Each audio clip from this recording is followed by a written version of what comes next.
on the question of men leading women and knowing how to do that in the various different aspects of life, it's going to come down to just a difference in the way that they communicate and what women expect out of men. So I always talk to the guys in my group about how women, the natural state of feminine communication, I think, is a lot more covert Yes. and emotional, I guess, that, so to speak, than it would be for men who are very logical and overt in their communication. And so, as you mentioned before, when a woman is coming to her man and she's saying, hey, I need you to do this, she is jumping into her masculine state because she's now resorted to overt communication versus covert communication. And that's already uncomfortable for her. And so the trick, as you mentioned, is to be able to know what to do in various aspects of life before she has to ask you. It's the old adage that women want you to buy them flowers, but they don't want to have to tell you that you should be buying them flowers. That's sort of a situation, but on a more generalized scale. Agreed.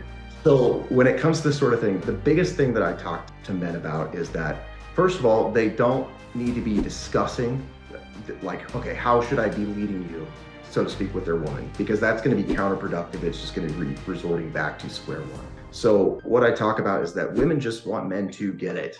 They just want them to get it. And when a man gets it, great. And if he doesn't and they have to explain it to you, then it's a no-no and they start to lose respect for you. So you mentioned a couple of different areas. One, finances. Two, I think in the bedroom. Three, with the kids if you have them. So I'm not going to really be speaking on the kids. I don't have any. I've never been in a relationship where the woman had kids, so I'll stay away from that. It's not my area of expertise. But when it comes to finances, this is something that I personally struggled with for a very, very long time. I think it came down to the fact that being an entrepreneur, I'm very accustomed to risk. I'm very comfortable with risk, but there's a point in time where you are too comfortable with risk and you become so comfortable in that risk that you don't see things through.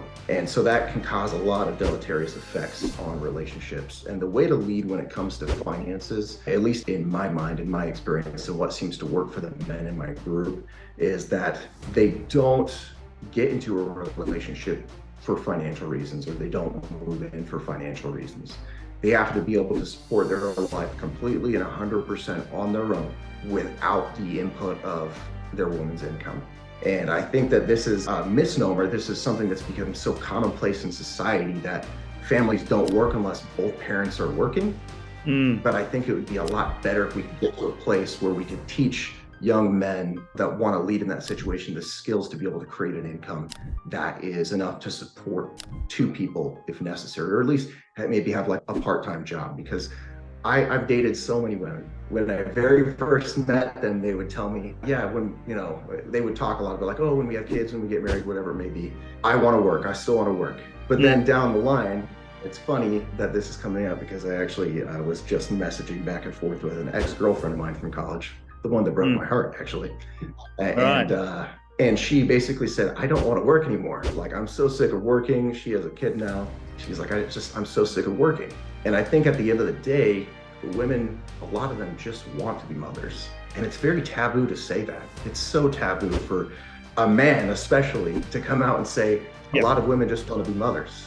And if a man can't lead financially, women have to be something other than a mother. And so I can't give you a 3 steps thing that, will help. But what I can say is that before you get into a relationship, understand that you need to have your finances in a place where you don't need them in order to make the family function. Now, if they want to work, great. And if that's a mutual understanding the two of you come to because they have a passion they want to continue working on, fine. But there should never be the need for it. Because I find that a lot of the times when there's issues with finances, it creates undue stress on both you, your partner, and the relationship in general.